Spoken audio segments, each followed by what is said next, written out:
Olá pessoal, tudo bem com vocês? Hoje a gente dá a introdução então à nossa parte sobre migrações, tá? A gente tem essa e mais 2 aulas, então 3 aulas a gente vai falar sobre migrações. A aula de hoje a gente fala sobre conceitos gerais de migrações e as principais teorias no ramo das migrações. Próxima aula a gente fala de migrações no Brasil e a aula seguinte sobre migrações internacionais. Vamos nessa então? Então, o que a gente define como migração? Quem é o migrante? Tá? Definimos como migração o movimento populacional, né, pessoas, a gente está estudando população, movimento populacional de um lugar a outro, em caráter ou temporário ou permanente, com vistas à mudança de vida. Então, tem 3 itens aí para a gente explicar. Então, movimento populacional de um lugar a outro. Não importa se eu estou falando de países diferentes, né, ir de um país a outro, né, ir de um estado a outro, ir de uma cidade a outra, tá? Tudo isso é migração, tá? Em caráter temporário ou permanente.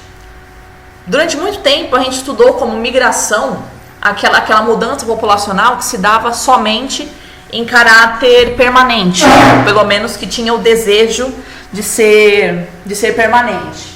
Hoje em dia, a gente estuda a migração falando também de migrações temporárias. As migrações temporárias, durante um tempo, elas ficaram meio que num limbo, assim, né? Se a gente classificava como turismo, né? Porque a gente sempre classificou a migração com esse desejo de você ter uma mudança permanente na sua vida. Se você faz uma migração temporária, isso não seria um desejo de mudança permanente. Então, se vocês forem pegar alguns livros mais antigos, eles não vão considerar a migração temporária como o movimento populacional temporário, melhor dizendo, como uma migração, tá? Mas hoje em dia a gente já considera, tá? E aí o terceiro ponto a ser explicado como vistas à mudança de vida. Ou seja, você quer, qualquer que seja o movimento migratório que você realize, você quer mudar a sua situação de vida atual. Tá? Você quer uma transformação, não saberia se dizer se seria uma melhora ou piora, mas enfim, a ideia é que você saia da realidade onde você está. Tá? Em que a migração então vai diferir do turismo? Tá?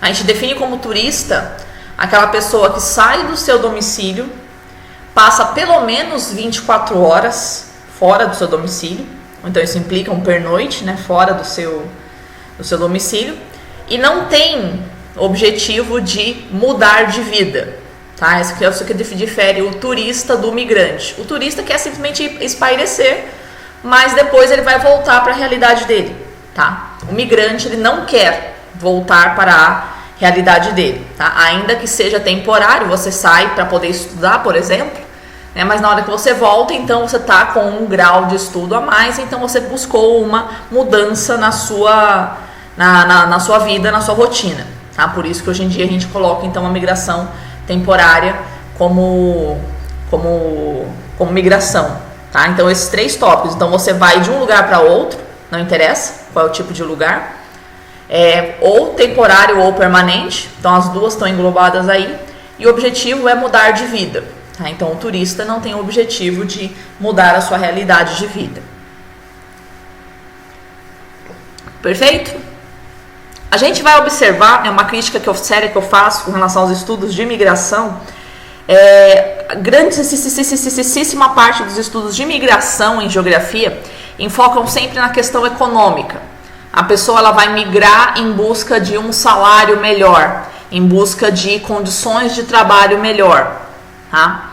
Mas o que a gente observa no mundo hoje, né, e eu acredito que ao longo de boa parte da história da humanidade isso tenha se dado também, é que não é isso o que determina, ou pelo menos não é o principal determinante, ou pelo menos não é o determinante o tempo todo das migrações. A gente vai ver que aquilo que se chama de questão subjetiva na migração, ela muitas vezes é mais importante até do que uma busca de qualidade de vida financeira, né? A gente tem esse ranço na geografia de estar sempre buscando motivos econômicos ou até mesmo políticos para as decisões que as pessoas tomam de maneira geral nas suas vidas, tá? Eu faço essa crítica, para mim não é assim. Para mim, às vezes, o fator subjetivo ele é até maior do que o objetivo para a migração, tá? A gente vai ver isso ao longo da nossa aula.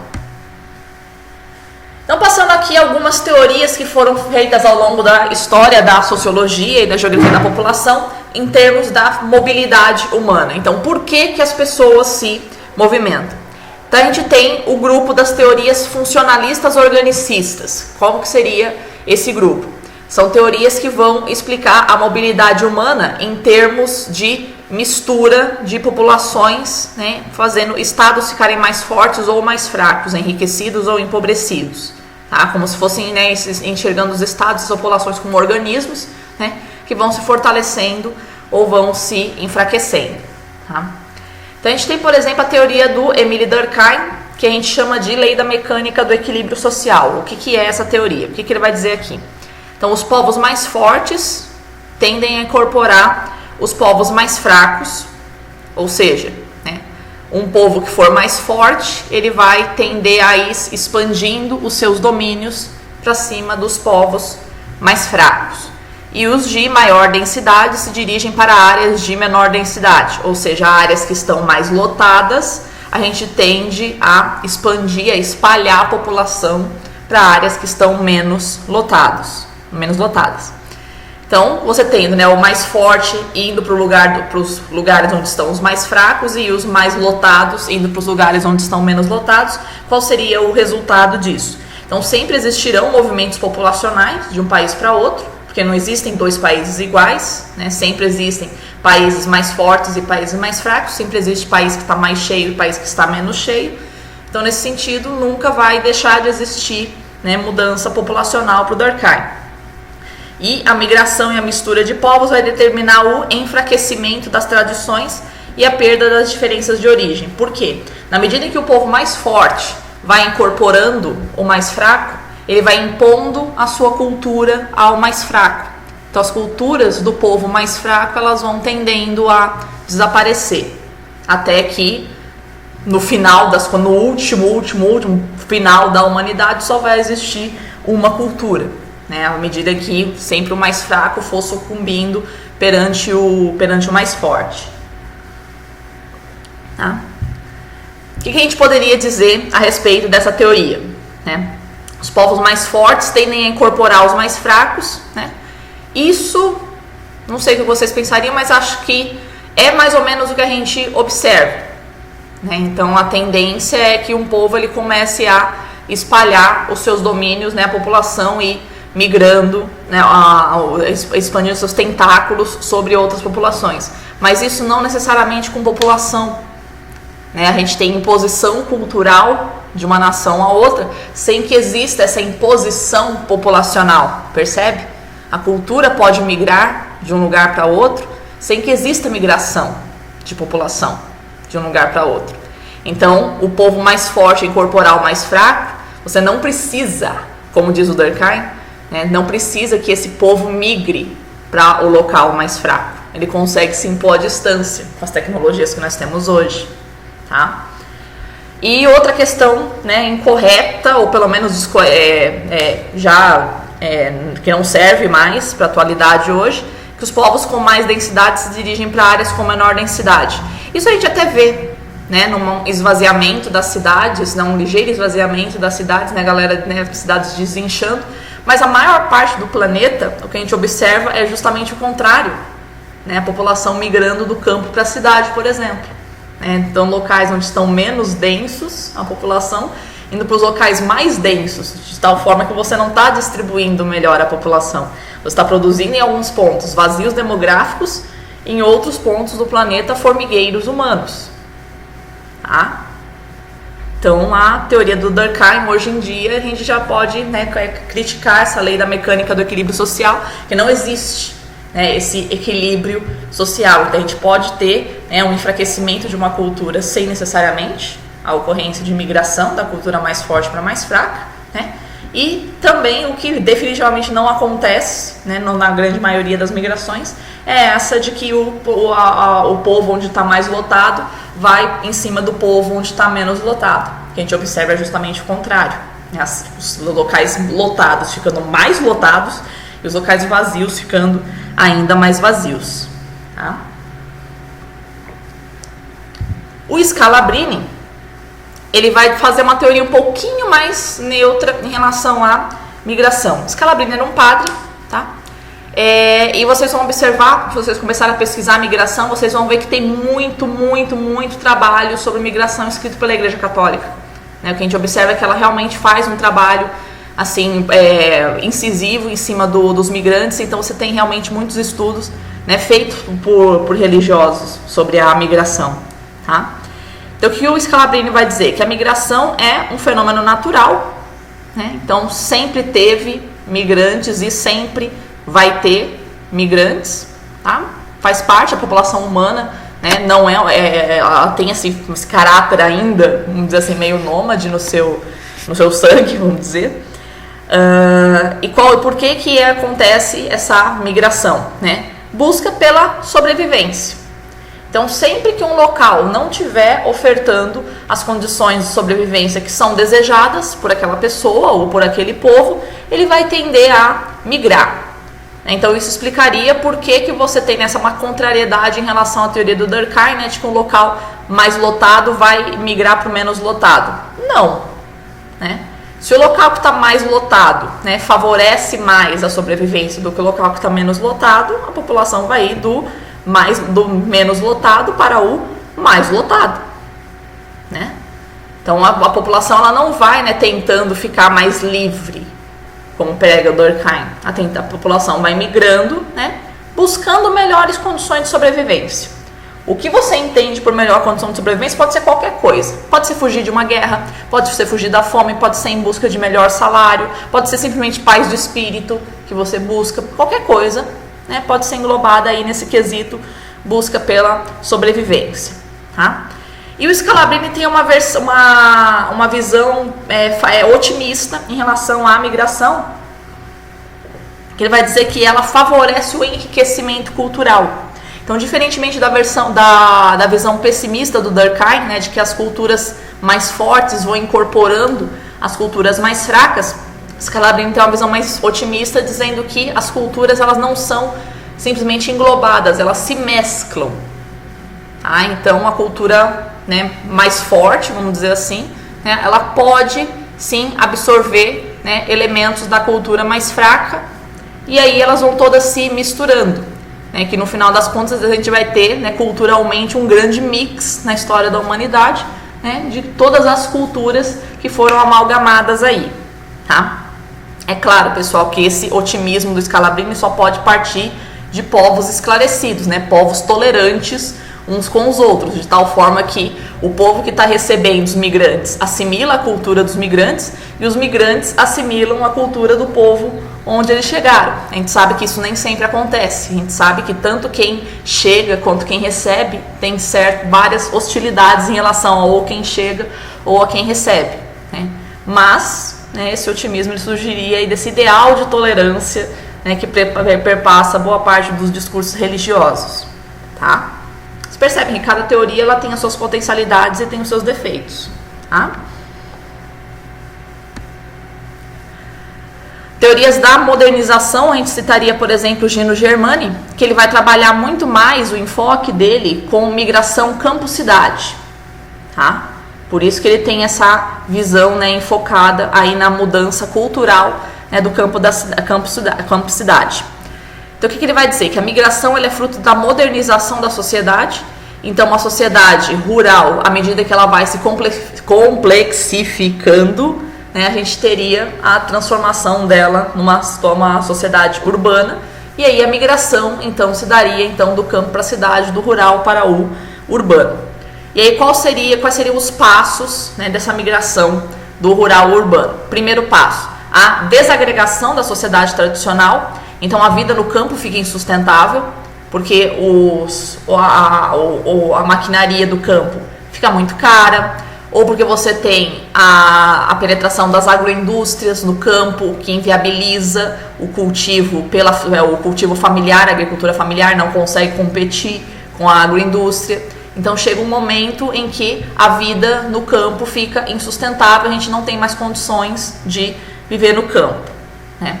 Segundo passo, a sociedade dualizada, em que você tem uma população ainda com hábitos camponeses que migra para a cidade, né, e tem lá na cidade, né, mantém os hábitos do campo, então de repente quer continuar criando animais na cidade, tá?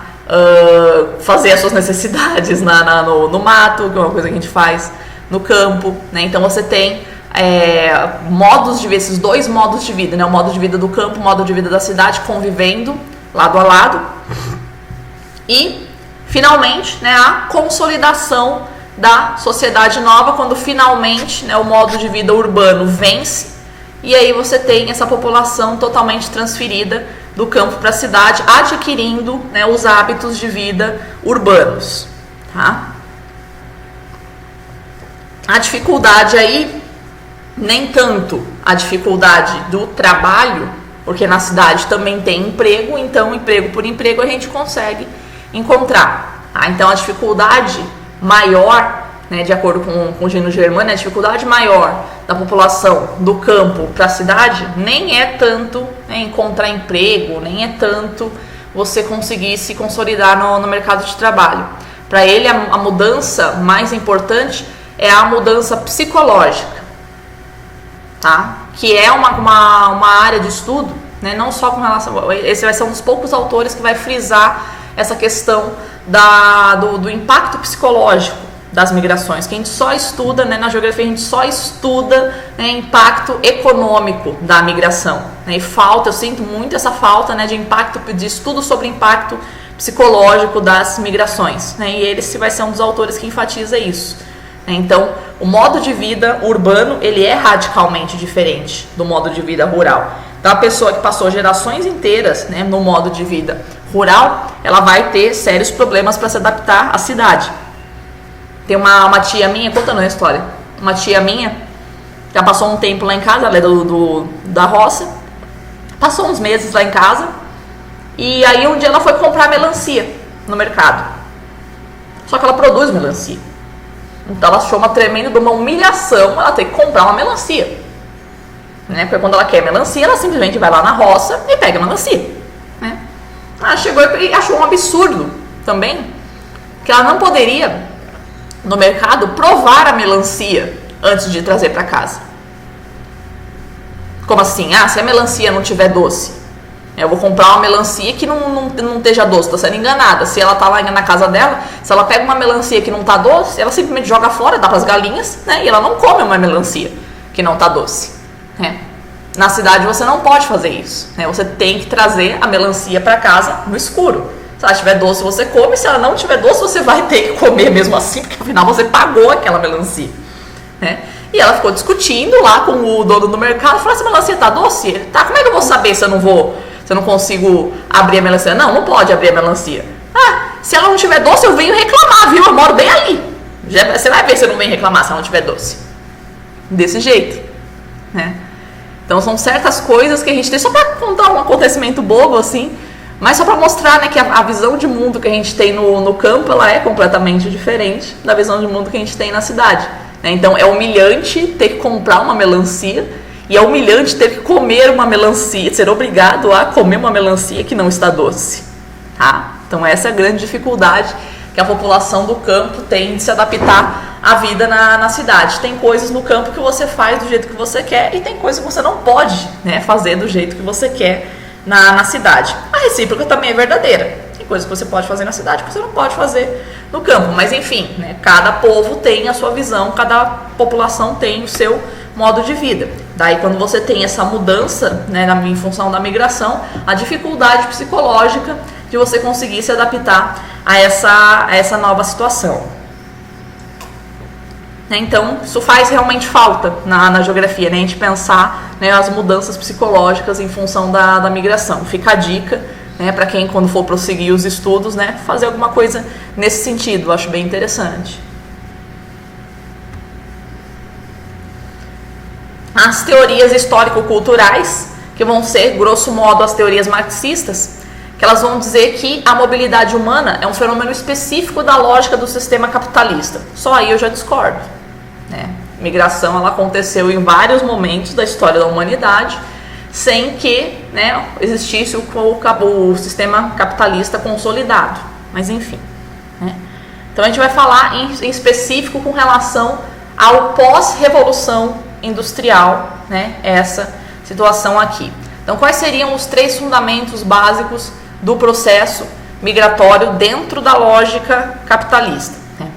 Primeiro deles, mercantilização do processo de produção e do consumo. Então aquela história, né? Se eu quiser melancia, eu tenho que comprar melancia, eu não produzo melancia, né? Então eu preciso daquilo que tudo aquilo que eu preciso, os meus objetos que eu necessito, né? Eu preciso comprar, eu não produzo esses objetos. Então tudo tá, né, via mercado, tá?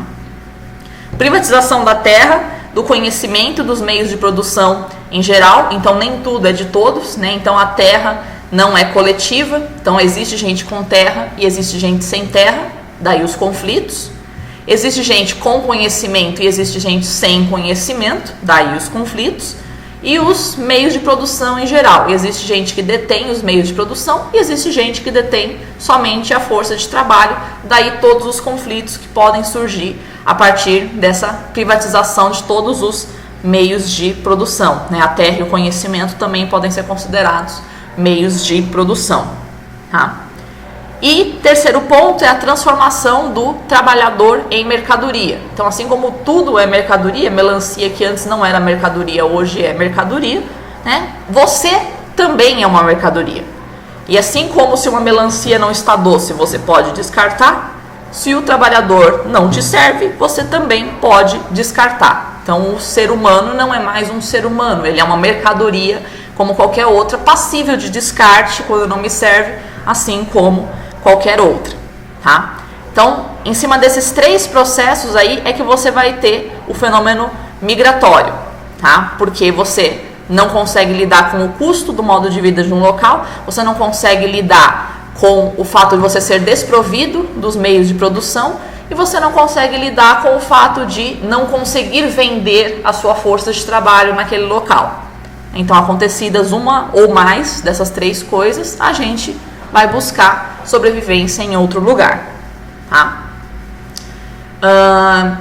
Outra questão também importante, né, dentro da lógica do sistema capitalista é que a produção, de qualquer que seja o bem, ela não está atrelada aos locais. Ela pode se dar em qualquer lugar que ofereça as condições, tá? Então, uma fábrica de tênis da Nike não precisa ficar nos Estados Unidos. Pode ir para a China, pode ir para o Vietnã, né? Qualquer lugar que ofereça condições para a produção do tênis, né? Se tiver borracha, se tiver algodão, se tiver gente para confeccionar, eu posso ir para lá, tá? E aí, essa mobilidade do capital, ou seja, a possibilidade de várias localizações dos meios de produção, né? Vai produzir, por exemplo, né, emprego no lugar para onde ela vai, mas desemprego no lugar de onde ela saiu, tá? E aí, na medida em que eu vou produzindo desempregados nos diferentes locais, eu vou produzindo potenciais migrantes nesses locais. O cara que está desempregado, ele vai tender a sair, tá? Então, essa mobilidade do capital é que vai provocando aí empobrecimento das populações, né, desemprego das populações, e aí essa população empobrecida e desempregada, ela vai tender a migrar, tá? Claro, a gente está falando, né, tudo isso existe, mas esse que é o meu enfoque, né? Isso não é suficiente, né? Essa discussão econômica, economicista, eu diria, né, sobre essa explicação economicista da migração, ela não é suficiente para explicar os fenômenos migratórios que a gente vê na atualidade. Tá? Perfeito? Então, com as teorias básicas, pessoal, agora a gente faz uma sequência de conceitos, né, de cara crachá, de conceitos básicos para migração. Primeira questão, né, a diferença entre emigração e imigração. Muita gente confunde esses dois conceitos, pensa que emigração é para o exterior e imigração é dentro do território. Não, nada a ver, tá? Emigração é qualquer movimento de saída de um local para outro. Saída de um país para outro, saída de um estado para outro, saída de uma cidade para outra. Tudo isso é emigração, tá? E aí o contrário, imigração, né, também é entrada de um local para outro. Então você sai de um país para outro, né, ou você entra de um país para outro, de um estado para outro, de uma cidade para outra, você é um imigrante, tá? Então sempre você vai ser emigrante de um local e imigrante em outro local, tá? Você é emigrante de onde você está saindo e imigrante onde você está entrando, tá? Para você decorar essa diferença, você faz simplesmente assim, ó. Emigração é estrangeiro, né, fora, e imigração é interior, é dentro, tá? Aqui. Tá? Então, emigração é o movimento de saída ou imigração é o movimento de entrada. Quando eu fui decorar isso, eu fiz o contrário. Eu fiz uma coisa mais simples, né? Ó, se fosse fácil, né, emigração seria entrada. Não é fácil. Então, emigração não é entrada. Então, emigração é saída. Então, o que sobra, então, imigração é a entrada de um local para outro. Perfeito? Opa. Perfeito? A migração temporária é quando a gente tem a intenção de voltar, diferentemente da migração permanente, que é quando não se tem o desejo de voltar. Migração temporária normalmente se dá por motivo de estudo ou trabalho. Você vai fazer uma faculdade, você vai fazer uma pós-graduação, né? Ou se você mora numa área rural, você sai da sua área rural para fazer o ensino básico, enfim, né? Ou, né, com relação a trabalho, você pode ter um trabalho sazonal ou um trabalho de alguns anos. Você vai daqui para os Estados Unidos, vai trabalhar uns 2, 3 anos para juntar uma grana, depois você volta, tá? Então isso a gente chamaria de migração temporária, tá? Migração forçada. O que seria migração forçada? Migração alheia à vontade do migrante, por risco iminente à vida, por perseguições políticas, étnicas ou religiosas, ou por desastres naturais. Tá? Então, destrinchando por ponto aqui. Forçada, então, migração alheia à vontade do migrante. Você queria ficar no seu local, mas você corre risco iminente de vida. O que é risco iminente de vida? Se você ficar nesse local, você corre risco de morrer ali em breve, tá? Não é daqui a alguns anos, é em breve, nos próximos dias, nas próximas semanas, né? Você pode morrer, tá? E quais são os fatores que colocam a tua vida em risco? Então, perseguições políticas, étnicas, religiosas ou desastres naturais. Então, o grupo político dominante está perseguindo os opositores, né? O grupo étnico dominante está perseguindo os outros grupos étnicos e o grupo religioso dominante está perseguindo outros grupos religiosos. Tá? Então, você corre risco de vida iminente, então você tem que sair.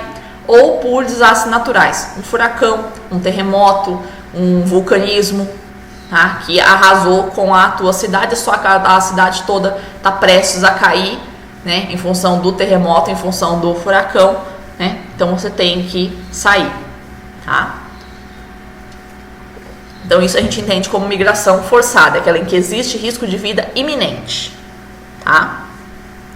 Diferentemente da migração forçada, nós temos a migração espontânea, que é quando não existe risco de vida iminente, então você vai sair por livre, espontânea vontade, vamos dizer assim, né? Pelo simples desejo de melhoria de vida. Eu realmente não sei até que ponto uma migração se dá por livre, espontânea vontade, porque não é fácil você sair do seu local, né? Você deixar a sua família, deixar a sua casa, você deixar os seus amigos. Ninguém faz isso porque tá com vontade, porque tá afim, né? Eu realmente não sei até que ponto, né, as migrações elas podem ser chamadas de espontânea, né? Toda vez que você toma essa decisão de sair, é porque você tem realmente um problema sério, né, que te impede de ficar no seu local, né? Ninguém sai do local que ama, a não ser que você não ame o seu local, ok? Né? Mas ninguém sai do seu local que ama, né, se não for realmente, vamos dizer, obrigado a fazer isso, né? Mas ok, mas qual é a crítica que a gente coloca aqui? Então a migração ou ela é forçada, né, por risco iminente à vida, ou ela é espontânea quando não há risco iminente à vida. Então você pegaria, por exemplo, nordestino, o sertão do Nordeste, quando pega 5 anos de seca, né, e vai embora. Isso seria uma migração forçada ou isso seria uma migração espontânea? A gente vai classificar isso como migração espontânea. Tá? Porque afinal de contas ele já está ali há 5 anos, não morreu ainda. Por que ele não pode continuar? Né? Está ali há 5 anos sobrevivendo de lagartixa, de calango. Né? Então tem comida, lagartixa, calango é comida. Então ele pode continuar lá.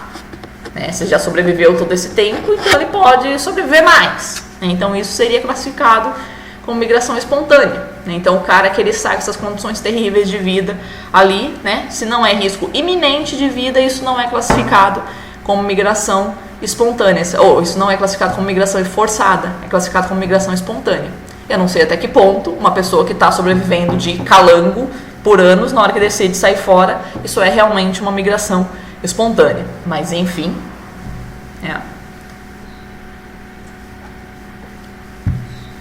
Migração clandestina, né? É a entrada em outro país sem a permissão legal, ou seja, quando você não tem documentos ou quando um país rejeita a população de uma determinada localidade, né? Toda vez que você entra num país, você tem que estar perfeitamente regularizado, você não pode ser nenhum criminoso, você não pode ter cometido crimes no seu local de origem, né? E você pode ter outros tipos de impedimentos também. Tem gente que vai considerar, você veio para trabalhar. Não pode trabalhar aqui. Então isso vai ser considerado migração clandestina, né? Quando você tem qualquer tipo de impedimento legal a essa migração, mas você vai mesmo assim. Tá? Refugiado. Isso existe uma definição formal de refugiado pela Convenção de Genebra em 1951. O que é um refugiado? Então, pessoa que, devido a fundados temores de ser perseguido por motivos de raça, religião, nacionalidade, grupo social ou opiniões políticas, encontra-se fora do país de sua nacionalidade e não possa ou não queira valer-se da proteção de tal país. Tá? Então, você sai do seu local, né? Mesmo que você não esteja, né, com risco iminente de vida, como seria a migração forçada, né? Mas o bicho tá pegando, então você decide, você intui que você pode ser o próximo, tá? Então você sai fora dali, tá? Por quais motivos? Seria isso daí, fundados temores, ou seja, você não pode ser um louco, que você tem mania de perseguição, não, você realmente tem que ter, né, algum tipo de perseguição ocorrendo no seu local, né? Por que motivos? Esses motivos elencados aí: motivo de raça, motivo de religião, motivo de nacionalidade, né, quando um país engloba outro e tenta expulsar, né, o da nacionalidade anterior, né, grupo social, eventualmente, né, uma população mais pobre sendo perseguida, ou opiniões políticas, que foi aconteceu, por exemplo, durante a nossa ditadura militar, tá? Então você sai, né, em virtude de você ter qualquer tipo de prática, né, que destoe, né, do discurso oficial daquela revolução, daquela guerra que esteja acontecendo, né? E, né, então, você tem esse medo, mas você ou não pode ou não confia, né, nos meios de proteção de um país. Você está sob um estado de exceção, né, os meios de proteção que aquele país te oferece, né, assegurar o teu direito à vida, assegurar o teu direito à liberdade religiosa, não, no estado de exceção, nada disso está garantido. Então você decide sair porque não existem essas garantias constitucionais no seu local, tá? Então isso é um refugiado. Problemas. Percebam que desastre natural não entra nessa classificação, né? Então aquela galera que sai fora em função de um desastre natural, pela Convenção de Genebra não é considerado refugiado, que é o caso dos haitianos. Os haitianos, pela Convenção de Genebra, né, que vieram em função do terremoto e agora muito provavelmente virão também em função do furacão, né, eles não são considerados refugiados pela Convenção de Genebra. Então a migração deles seria espontânea, né? Enfim, né? Mas existe uma outra lei que a gente vai ver na aula de migrações internacionais. Existe a lei dos refugiados ambientais, justamente para contemplar esses casos que não são, né, não são contemplados pela Convenção de Genebra. Então aí os haitianos se enquadrariam nas leis de refugiados ambientais, tá? Já existe essa legislação, né? E que servirá também, né, no caso do aquecimento global, né, serviria para as nações que vão submergindo, né, para aquelas ilhas que vão submergindo, que eles vão tendo que sair, né? Então isso também englobaria, né, na lei de refugiados ambientais, tá? Xenofobia. Estrangeirofobia, ódio, repulsa, né? Então, ações explícitas ou implícitas de repúdio à imigração estrangeira, tá? Ações explícitas seria você falar, você escrever, você fazer propaganda, né? Ou implícitas, né? Você fazer algum tipo de discriminação. Eu te dou uma nota mais baixa porque eu não vou com a tua cara, né? Se você é um estrangeiro. Isso é uma ação implícita de xenofobia, tá? Xenofobia, pessoal, só se aplica à imigração de estrangeiros, tá? Então aí não está caracterizada, por exemplo, a sua raça ou a sua religião, tá?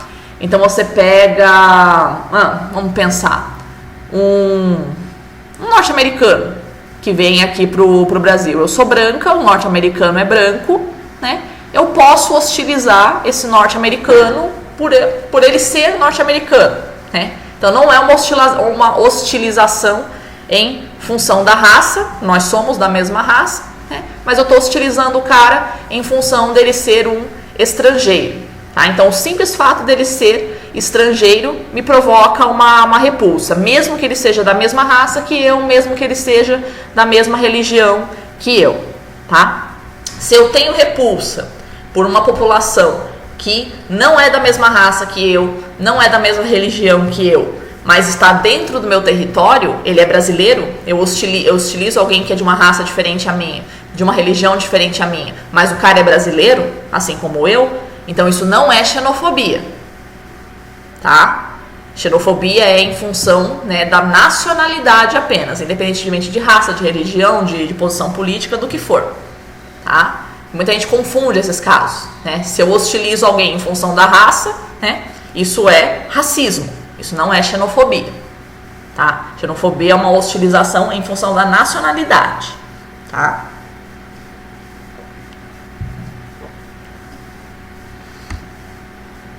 Refugiados ambientais, né? Os migrantes vítimas de tragédias naturais. O grande exemplo que nós temos na atualidade são os haitianos, né, que migram em função do terremoto, se não me engano foi em 2010. Acho que foi 2010 que teve o terremoto. E agora o furacão, agora em 2016.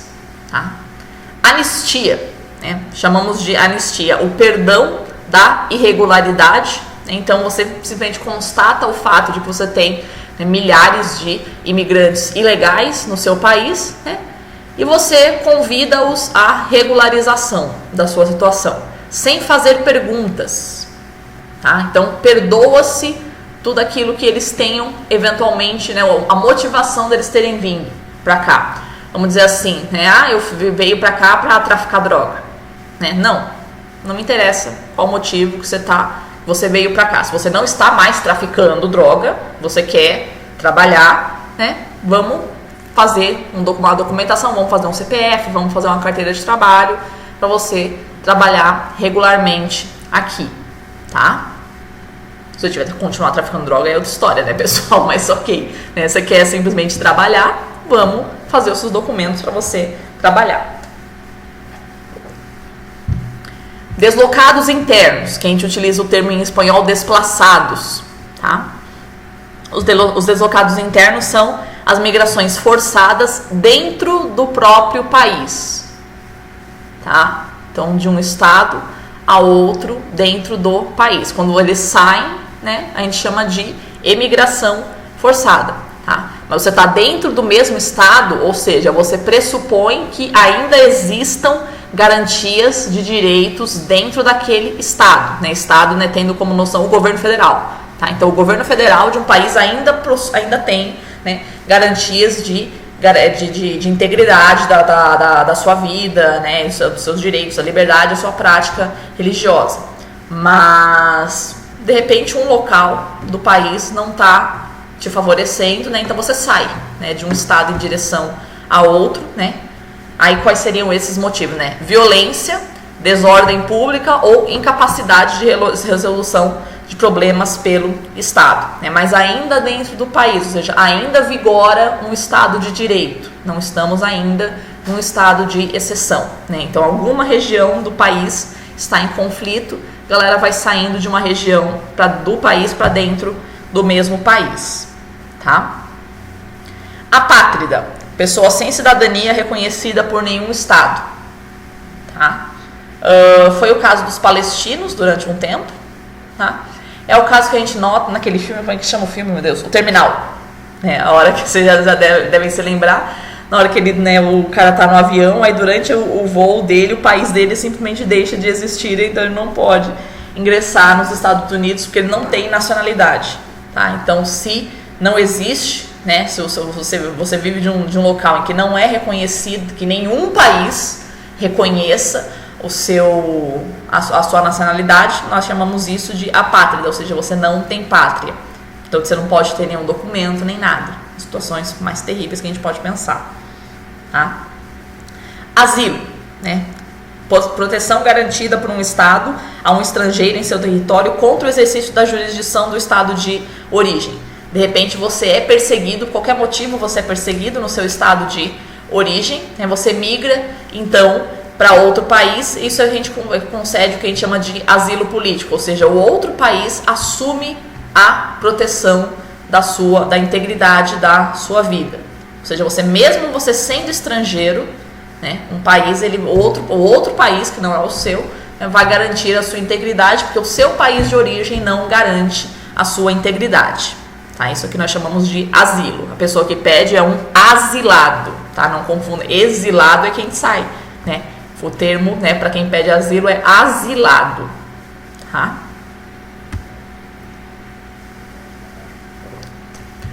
Agora, em relação aos fatores, tudo bem até aqui, pessoal, em relação aos conteúdos, conceitos, tá? Fatores favorecedores da migração. A gente divide esses tipos de fatores em fatores objetivos e fatores subjetivos.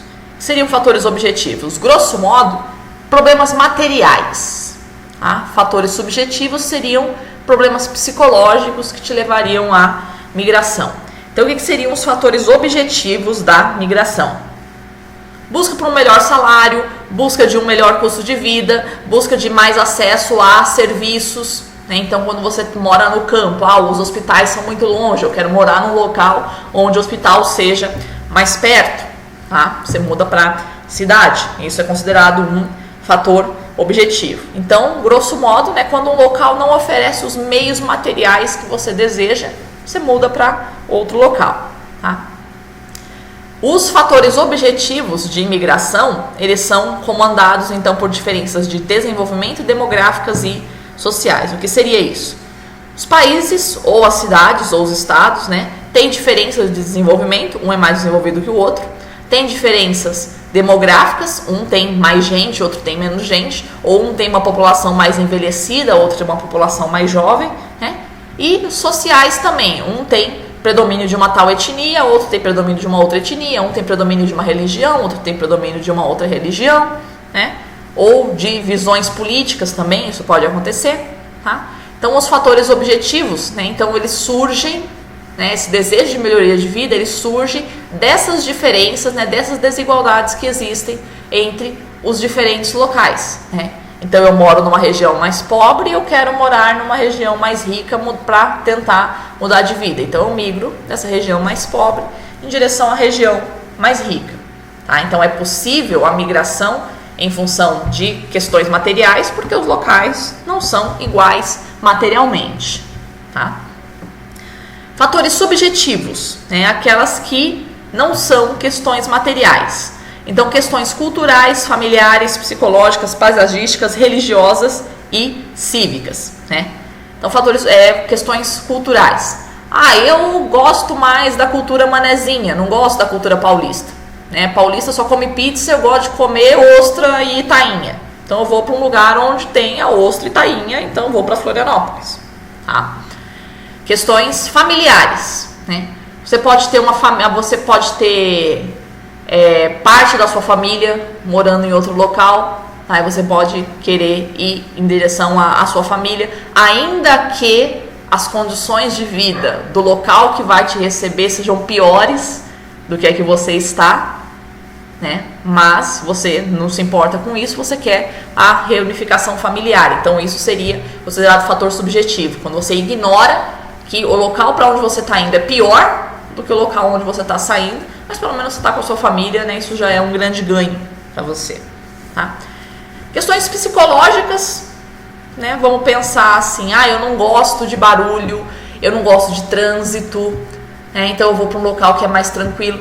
Eu gosto de natureza, né? Eu não quero o modo de vida urbano, eu quero pegar água do poço, eu quero plantar o meu próprio alimento. Isso tem muito também no dia de hoje, então você escolhe, né? Você poderia muito bem continuar morando na cidade, né? Tendo que comprar o seu alimento, tendo que simplesmente abrir a torneira para você pegar a água. Não quero isso, né? Eu quero uma vida em mais contato com a natureza, né? Essa é a minha visão de mundo. Então você vai, né, pro meio do mato, né? Questões paisagísticas pode acontecer também, né? Você não gosta da aparência do local onde você mora, você vai, né, se embora, né, morar na beira da lagoa ali, que é mais bonito, né? Isso favorece a paz do espírito, né? Questões religiosas, né? O local onde eu moro, o povo tem uma religião que eu não gosto, você simplesmente sai, tá? E cívicas, né? Quando você mora num local onde você não aceita a noção de direitos e deveres que tem aquela população, né? Então, o local onde você mora não tem liberdade de expressão, tá? Isso pode ser muito comum, até mesmo entre o meio universitário, então a gente observa muito isso. Eu vim estudar no local onde a galera tem uma visão política diferente da minha, não consigo expressar a minha visão política, né? Sai, né? Vai para um outro local onde você encontre, né, pessoas que estão dispostas a aceitar a sua expressão política, tá? Então os fatores subjetivos, pessoal, de maneira geral, eles são muito pouco estudados, né, no quesito das migrações. Tá? Sempre a gente considera só os fatores objetivos, né, como se a migração fosse comandada simplesmente por questões materiais. Tá? É claro que isso existe, né, mas também existem fatores subjetivos importantes na migração. O ser humano não é só economia, o ser humano é também emocional, é psicológico. Tá? Então aí, né, mais de novo, né, o convite para a galera, né, para a gente ter um pouquinho mais de dedicação a esse ponto, né, quais são os impactos psicológicos do movimento populacional, que vai um pouco na linha do trabalho que eu pedi para vocês, né? Aliás, vocês estão fazendo trabalhinho para apresentar para os seminários, né? Tá chegando o dia, né? A gente não marcou ainda, mas faltam 3 aulas para a gente terminar a nossa disciplina. Então a ideia é de que vocês vão se agilizando. E a ideia é justamente essa, né? É sair um pouco do economês e entrar um pouquinho no psicologês, né? Entender o que se passa na mente das pessoas. Certo? Outra diferenciação que a gente faz nas migrações também, né, os chamados fatores repulsivos e fatores atrativos. Né? Fatores repulsivos são aqueles que fazem você sair do seu local, e fatores atrativos são aqueles que fazem você ir para o seu local. Então, os fatores repulsivos é aquilo que há de negativo no seu local de saída, e fatores atrativos é aquilo que existe no seu local de entrada. Né? Via de regra, né, na geografia da população, de novo, esse economês, né, de que fator repulsivo seria quando você tem uma mudança social no seu local de saída ou simplesmente estagnação econômica. Né? E aí o seu desemprego faz com que você vá buscar outra localidade. Tá? E fatores atrativos, né, no outro local, a demanda por força de trabalho, né, seria um exemplo importante, que é só isso, grosso modo, que a galera frisa, dá uma raiva. Né? Como se a gente migrasse só em busca de trabalho. Né? Não é assim. Tá? o que mais é importante, né? Você migra em função mais, quem é que tem mais peso? Os fatores repulsivos ou os fatores atrativos, né? Você migra porque o seu lugar é ruim ou porque o outro lugar é bom? Gente, 100%, 100%, 100% você migra porque o seu lugar é ruim, tá? Se você migrasse, né, se quem determina a migração fosse os fatores atrativos, era para todo mundo estar morando na Noruega, tá? Mas nem todo mundo quer morar na Noruega, né? Tem gente que gosta de morar no Brasil. O Brasil é legal, cara. O Brasil tem feijoada, o Brasil tem carnaval, o Brasil tem caipirinha, né? Coisa boa, né? É legal, né? Tem gente que acha legal, tem gente que não acha. Tem gente que não gosta de caipirinha, tem gente que não gosta de feijoada, tem gente que não gosta de carnaval, ok, né? Mas quem gosta de caipirinha, quem gosta de feijoada, quem gosta de carnaval, continua no Brasil. Então você só sai do seu local de origem quando realmente a sua vida ali fica insustentável, né? E aí você vai pro local atrator, ainda que, né, aquela atração que você tenha seja apenas idealizada. Você pode chegar lá e de repente descobrir que a sua vida vai ficar pior ainda do que você tinha aqui. Mas ok, você pelo menos tem o sonho, você tem a intenção de que aquele local seja melhor do que aquele local que você deixou, né? Então você está trocando, né, o certo pelo duvidoso aí. Pode até ser que o outro local seja ruim, mas mesmo assim você paga para ver. Mesmo assim você sai do seu local de origem e vai em direção a um local que muitas vezes você não conhece, tentando refazer a vida. Por quê? Eu não sei como é que é o outro local, mas eu sei que o meu local não está dando mais. Eu sei que o meu local é ruim, então eu saio, tá? Então os fatores repulsivos, eles são sempre muito mais determinantes do que os fatores atrativos. É isso que a galera não para pensar, principalmente nos locais atratores, né? Pensar, todo mundo vem aqui para os Estados Unidos, só buscando emprego, tirar o emprego da gente, né? Essa discursaiada toda que a gente escuta. Mas ninguém para pensar, né? Como é que era a vida desse cara lá no México, lá no Iraque, lá na Síria. Então isso é mais importante. A vida de como era o cara lá no México, lá no Iraque, lá na Síria, é muito mais importante para a gente entender a migração do que como é a possibilidade de vida nos Estados Unidos, tá? Então o que a gente teria que atacar, vamos dizer assim, se você quer reduzir a migração, não é impedir a chegada do cara ali, é tentar melhorar as condições de vida no local de saída, né? Não é o atrativo o principal fator fazedor da migração, é o repulsivo, tá? Sobre o local repulsor, ou seja, sobre aquele local que está perdendo população, o que a gente vai observar? Algumas consequências lá. Perda de mão de obra, né? Então a população que poderia trabalhar ali sai, então você começa a ter carência de mão de obra no local repulsor, o que pode eventualmente redundar numa elevação até dos salários. À medida em que a mão de obra vai ficando escassa, né, o trabalhador ele ganha um certo poder de pressão, né? Nunca vi isso acontecer, mas ok. Existe essa possibilidade de, conforme a mão de obra vai ficando escassa, né, a lei da oferta e procura, o salário tende a aumentar. E o chamado recebimento de remessas financeiras, né? Então você sai de um local, mas você deixa, né, uma parte da sua família ali, né, e o trabalho que você vai executando no outro local, você vai mandando, né, uma parte do seu salário para sua família. Tá? Isso é o que a gente chama de remessa financeira. Acaba sendo um componente de renda importante, de repente, para o local onde você, o local que tá saindo, né? Várias nações africanas, né, a galera que sai em direção à Europa, aos Estados Unidos, né, a remessa financeira é um componente importante até do PIB desses locais, tá? E os efeitos sobre o local atrator, né, aquele local que está recebendo a população, né? Mudanças culturais, né, porque vai sendo obrigado, não tem jeito, a incorporar a cultura que está sendo recebida, tá? Ou então a entrar em conflito. Então aquela população, se a população que está recebendo outra população rejeita aquela população, vai haver conflito, que de qualquer forma é uma mudança. Então mudanças culturais, ou por incorporação da cultura, ou por conflitos com a cultura que está sendo recebida, né?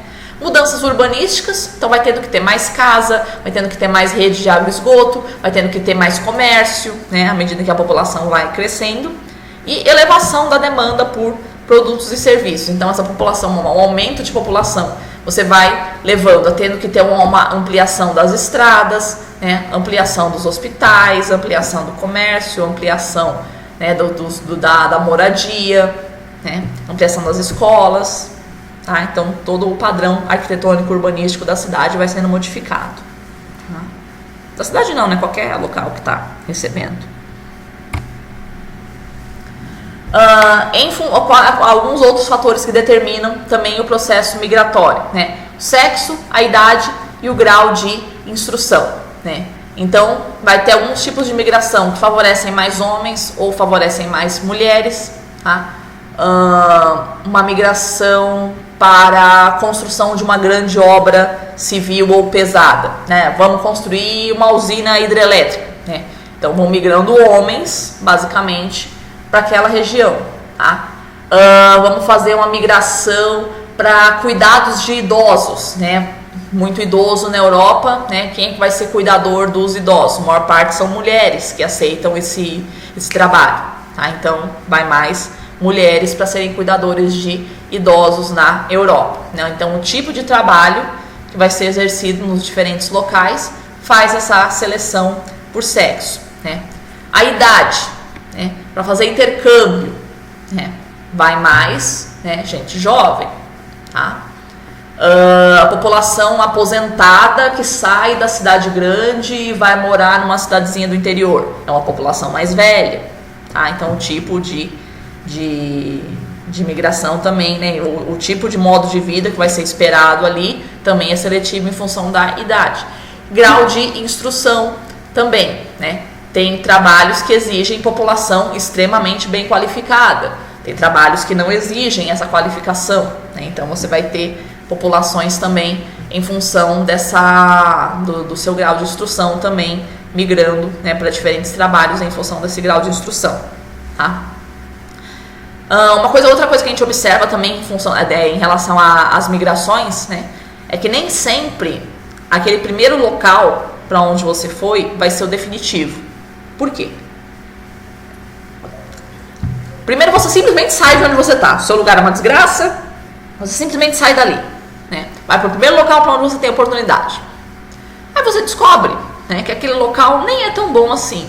Aí você sai, aí você sai, aí você sai, aí você sai, até finalmente você se estabelecer num outro local. O que acontece muito, por exemplo, os haitianos que vêm aqui para o Brasil, boa parte deles já morou na República Dominicana, que é ali do lado, tá? Então o cara sai do Haiti, vai para a República Dominicana, né? E à medida em que as próprias condições ali na República Dominicana não estão mais, né, sendo favoráveis, aí o cara vem para o Brasil, vai para os Estados Unidos, alguma coisa do gênero, tá?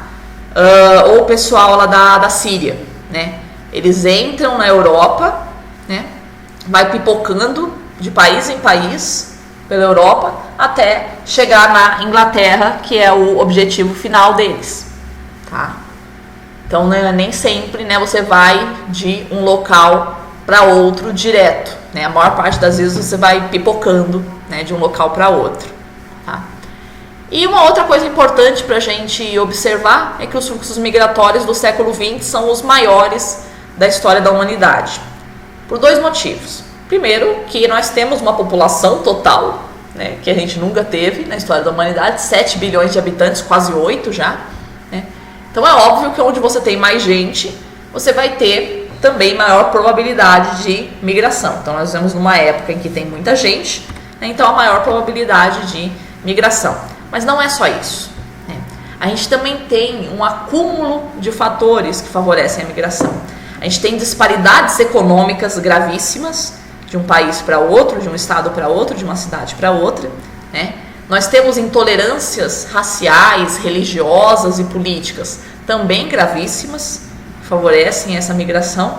E nós temos guerras também, né, gravíssimas entre nações ou dentro de uma mesma nação, tá? Então, ao mesmo tempo que a gente também tem uma população muito grande, a gente tem uma população muito grande exposta a algum tipo de risco, tá? Em função de todas as desigualdades desses conflitos que se produzem na atualidade. Então, nunca na história da humanidade a gente teve, né, uma quantidade tão grande de população, né, deslocada do seu local de origem. Se eu não me engano, acho que era 3%, 3 ou 4% da humanidade toda, né, tá deslocada, tá fora do seu local de origem. Tá? Isso é bastante coisa, né? Isso a gente nunca teve antes. Tá? E população mundial vai ter local do mundo que é mais de 50%. Tá? Não sei se vocês estudaram isso em História do Pensamento Geográfico, né? A questão da topofilia e da topofobia. Tá? Explicar o que seria. Topofilia, né? Filia é amor, topo, lugar, né? Então amor ao seu local. E fobia é repulsa, né? Então repulsa ao local. A questão da topofilia e da topofobia também é razoavelmente pouco estudado no quesito das migrações, né? Mas é super importante para a gente entender por que alguns processos acontecem alguns processos migratórios acontecem, ou a recusa, né, de processos migratórios. Um exemplo, tem o conflito ali entre Israel e palestinos, né, o Estado de Israel fazendo assentamentos de israelenses sobre territórios palestinos para poder reivindicar a posse desses territórios, né, que originalmente eram palestinos, né, para poder reivindicar a posse para Israel, né. Ok, chegou uma época, não lembro quando foi, mas tem uns 7, 8 anos. Uns 5, 6 anos, mais ou menos. Não, um pouquinho mais, uns 7 anos. Mas, enfim, né, não tem 10 anos isso. Que o governo israelense tentou fazer um acordo com a população judaica instalada nesses assentamentos para sair desses assentamentos, né, para poder, né, dar lugar aos palestinos, né, uma tentativa de acordo de paz ali. Então, qual que era o acordo que o governo de Israel fez para a população israelense, para poder sair? $500 mil de prêmio para cada família, $500 mil, e aí durante 4 anos, para o local que você for que realmente correspondesse ao Estado de Israel, originalmente, ao plano original do Estado de Israel. Você ganha $500 mil e aí você vai para um outro local, você vai ter casa com o aluguel pago por 4 anos, todas as contas da casa, então água, luz, gás, telefone, internet, também tudo pago por 4 anos, emprego para você, para sua esposa, para os seus filhos grandes, né, por 4 anos também, e estudo para os pequenos, para quem estiver ainda estudando, também pago por 4 anos, tudo pago. 4 anos para você se restabelecer, né, e mais $500 mil depositado na sua conta. Cara, qualquer brasileiro toparia um negócio desse, né? 500 conto pra mim, você pagar todas as minhas contas por 4 anos, cara, é lógico que eu vou, né? Cara, 90% dos judeus não aceitaram esse acordo. Por quê? Simples, cara. É a terra prometida deles. Eles não querem sair de lá, né? A Bíblia diz que aquela terra é deles. Eles não vão sair, porque é a terra deles, cara, né? Meu avô morreu por causa disso, meu pai, minha tia, minha irmã, morreram todo mundo na Segunda Guerra. Você quer agora achar que eu perdendo toda a minha família, toda a história de desgraça que eu tenho na minha família, você acha que 500 conto vai ser suficiente para me fazer sair daqui? Não, eu não sou vendável, eu não sou comprável, tá? Então essa é a mentalidade, né? Então esse apego à terra que existe em alguns locais, né, é super importante para a gente entender por que alguns processos migratórios ocorrem ou não ocorrem, né? Foi esse o caso, tá? Então a gente entender nesse processo que muita gente vai chamar de irracional, porque não é econômico, né? Mas existe, né, apego ou ódio à sua terra. É possível, tá? E é muito relevante para a gente entender processos migratórios na atualidade, né? Não é só dinheiro que faz processo migratório, tá? Questões psicológicas são importantíssimas, sim.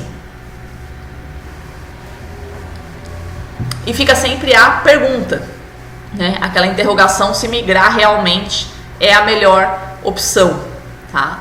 Por quê? Em virtude da incerteza que você tem em relação ao local que está te recebendo, tá? Mas é aquilo, né? Vamos dizer assim, o ser humano ele tem uma relação muito ambígua com o certo e com o duvidoso. Tem hora que ele aceita o certo e rejeita o duvidoso, tem hora que ele rejeita o certo e aceita o duvidoso, tá? Normalmente, quando é que a gente aceita o certo e rejeita o duvidoso? Quando o certo não é tão ruim assim, né? Ou a gente faz o contrário, né? Quando é que a gente rejeita o certo e aceita o duvidoso? Quando o certo é muito ruim, né? Quando eu sei que o meu local é muito ruim, né? Eu vou para outro local. Não importa, em princípio, se aquele local pode até ser pior do que o que eu tenho, né, na minha vida atual. Mas mesmo assim, né, vou tentar, vou arriscar. Porque eu sei que do jeito que tá, não dá para ficar. Tá? Esse mapa, pessoal, a gente tem um resumo das principais correntes migratórias, desde as grandes navegações, tá? Então aqui em azul, né, as correntes migratórias que aconteceram. Cadê? Vê se aparece o mouse. Aqui. Essas setinhas azuis. Aqui. As correntes migratórias que vão predominar do século XVI ao século XIX. Então, a partir das grandes navegações e até a segunda revolução industrial, a gente vai ter grandes fluxos de europeus indo para a América, de maneira geral. Tá? Então, é o povoamento da América em função das grandes navegações. E depois o pessoal, durante a Revolução Industrial, as duas primeiras revoluções industriais saindo da Europa. Tá? Em marrom, as correntes migratórias de escravos africanos, né, tanto em direção à América do Norte quanto para a América do Sul, que esses a gente considera migração forçada, tá, que vai vigorar do século XVIII ao século XIX, basicamente, embora aqui na América do Sul seja ainda anterior, né, já no século XVI, já é importante, aqui para a América do Sul, a migração africana, tá? As correntes migratórias de 1830 a de 1830 a 1939, então final do século XIX, começo do século XX, né? Então os europeus, né, em função da segunda revolução industrial indo para a América, e também o processo que a gente chama de neocolonialismo, tá? Que é europeus em direção à África e à Ásia. Né? O primeiro colonialismo a gente teve em relação à América, depois a gente teve a partilha da África e a partilha de várias regiões aqui no sul e sudeste, no Oriente Médio, sul e sudeste asiático. Tá? Então o povoamento europeu também para essas áreas. Tá? Acaba em 39, né? O marco é a Segunda Guerra Mundial. E aí, por fim, a setinha vermelha, as correntes migratórias, depois de 1945, ou seja, após a Segunda Guerra Mundial, o que nós temos? Pessoal da América Central em direção à América do Norte, América Central e África em direção à Europa, né? Veja, boa parte de africanos também indo em direção à Europa, ou seja, é o mundo contemporâneo, né? Então, esse vermelhinho aqui seria o mundo contemporâneo, né? Europeus indo para Israel, europeus e africanos indo para Israel, né? E uma desconcentração populacional aqui na Rússia, que é o que a gente chama de política do liquidificador, vai a partir do final, pega uma parte aí do governo stalinista, né, a chamada política do liquidificador, que era uma política de misturar as etnias para evitar conflito interno na União Soviética. Tá? Então esses seriam os fluxos que nós teríamos na atualidade. Certo? A gente vai ver isso na aula de migrações internas. Pega um pouco, né, a parte de migrações para o Brasil e também na parte de migrações internacionais. Em termos de legislação, né, de direitos humanos, né, a gente tem algumas que a gente chama de 3 etapas, né, historicamente, sobre os direitos humanos, que é uma coisa que é bastante invocada quando a gente fala de migrações. Uma etapa que vai de 1789 a 1948. Que período é esse? É o período em que vigora a chamada Declaração Universal dos Direitos do Homem e do Cidadão, né, que veio da Revolução Francesa. Tá? Então, 1789 a 1948. Esse é um período em que os direitos humanos eles são garantidos dentro do âmbito dos estados nacionais. Ou seja, cada estado tem a obrigação de cuidar do seu cidadão. Certo? Em 1948 é baixada uma outra lei, tá? Que a gente chama de Declaração Universal dos Direitos Humanos. Tá? Perceba, a gente trocou Declaração Universal dos Direitos do Homem e do Cidadão, né, para direitos humanos. Ou seja, não me interessa de onde você é cidadão. Tá? Você é entendido como um ser humano. Então, alguns direitos básicos, né, têm que ser garantidos independentemente do local do mundo onde você nasceu. Tá? Então, até 1948, né, vamos dizer assim, cada estado tinha total ingerência sobre os seus cidadãos. Só que isso, você pode ter um estado que, se de repente dá a louca de sair matando todo mundo, que foi o caso da Alemanha, né, não pode. A partir de 1948, você tem a Declaração Universal dos Direitos Humanos, né, que permite que, se um estado der a louca e sair matando todo mundo, né, outro estado pode interferir nessa situação. O estado, ele não tem, nenhum estado tem total liberdade para fazer o que quiser com seus cidadãos, não mais. Tá? Depois você tem, né, a partir de 2002 até hoje, você tem uma outra lei, né, que se sobrepõe, né, uma outra maneira de encarar a lei, né, que sobrepõe a Declaração dos Direitos Humanos, que é a etapa de proteção dos direitos humanos dentro das comunidades. Por que 2002? É a Carta de Direitos Fundamentais da União Europeia. Tá? Então, tem coisas que não são permitidas para estados dentro da União Europeia, mas pode em outros locais. Um exemplo, pena de morte. Tá? Se você executa a pena de morte, você não pode ingressar na União Europeia. Tá? Mas pena de morte existe em outros locais do globo. Tá? É o grande caso do problema da Turquia, né? A Turquia que quer ingressar na União Europeia, mas a Turquia ainda tem pena de morte para alguns casos, né? Então não pode, sobre nenhum caso. Tá? Então você tem, né, alguns direitos que valem para dentro das comunidades, ou seja, é internacional, porque são vários países, né? Mas, né, não existem em alguns outros locais. Tá? O Habermas, né, um autor que a gente já viu também em Clima 1, foi em Clima 1? Foi em Clima 1, né? Ele tem o que a gente chama de proposta de cidadania cosmopolita, né? É a ideia de você reforçar essa noção de proteção aos direitos humanos, né? De nenhum cidadão ele ser encarado como cidadão de um único local, né? De que os direitos humanos, eles realmente deveriam ser humanos, né? Para qualquer ser humano, independentemente do local onde ele existe. Ou seja, para qualquer local onde você tivesse, né, algum tipo de proteção, de desrespeito aos direitos humanos, que realmente houvesse um processo de ingerência da ONU para acabar com essa situação, né? Na prática, o que o Habermas quer é que se cumpra de fato o que já existe de direito, né? Já existem os direitos humanos, já existe essa possibilidade de que, né, um Estado possa interferir, não, um Estado não, vamos dizer, a ONU, né, possa interferir sobre um outro local que não está respeitando os direitos humanos, né? Que não existe interesse político para que isso aconteça, né? Mas, né, a situação não existe de fato, mas ela existe de direito, sim. Certo até aqui, crianças? O que nós temos hoje, nos dias atuais, né? A gente tem um embate, o que a gente chama de monismo jurídico e pluralismo normativo. O que quer dizer monismo jurídico?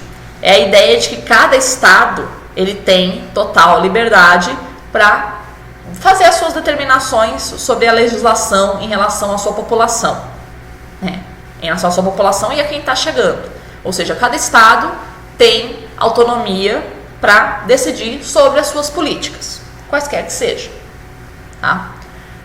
E o contrário disso seria o chamado pluralismo normativo, ou seja, você tem uma liberdade peronomútil, né? Tem coisas que você não pode fazer, tem coisas que, vamos supor, ferem os direitos humanos, né? Então tem coisa que você não pode fazer. Tá? Um embate importante que nós temos hoje em dia entre o monismo jurídico e o pluralismo normativo é o caso de migração para os Estados Unidos, tá? Não pode, eles não deixam, não é todo mundo que pode migrar para os Estados Unidos, tá? Mas, né, eles fazem leis, por exemplo, né, sobre os subsídios agrícolas. Né? A gente subsidia a produção agrícola de laranja no nosso país para a nossa laranja ficar super barata, e aí a laranja do Brasil não consegue competir com a laranja norte-americana, o Brasil não consegue exportar a laranja para os Estados Unidos. Né? A ideia do meu corpo, minhas regras. Né? No meu país eu faço o que eu quiser, né? Mas os outros não podem fazer o que eles querem. Né?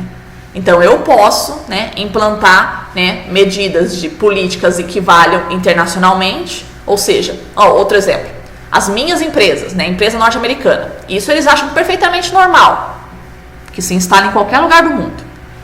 E se você não permite que uma empresa norte-americana se instale aqui, você é um alienado, você é um petralha ou qualquer coisa assim, né? Então, as empresas deles, eles acham perfeitamente normal que se instalem em qualquer lugar do mundo. Então, eles, né, o capital norte-americano pode ir para qualquer lugar do mundo. Mas a população de outros lugares, desses mesmos lugares que recebem essas empresas, né, não, isso não pode. Né? Aí a população, não, isso a gente não quer receber. Né? Então, eles acham perfeitamente normal, né, que as empresas vão para qualquer lugar, ou seja, eu faço as minhas leis, né? Mas, né, gente de outros lugares não pode vir para cá. Né? Então é esse embate. Então, população desprovida de capital não tem mobilidade, mas população capitalizada tem mobilidade. Isso é lindo, né? Ok. Aqui, pessoal, coloquei o link para o texto que eu uso para preparar boa parte dessa aula, tá? Bem interessante, né? Alguns tópicos ali que se vocês quiserem, né, estudar com maior profundidade, né, tem ali essa indicação bibliográfica aí, tá bom? Finito, então, crianças. Qualquer dúvida, então, que vocês tenham em relação a essa aula, né, vocês entrem em contato. Próxima aula, então, eu faço uma revisãozinha rápida com relação a esses conceitos, se alguém tiver ainda alguma dúvida, tá?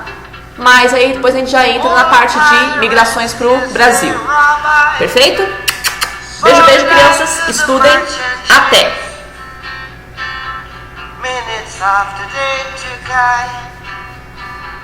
From the bottomless pit, but my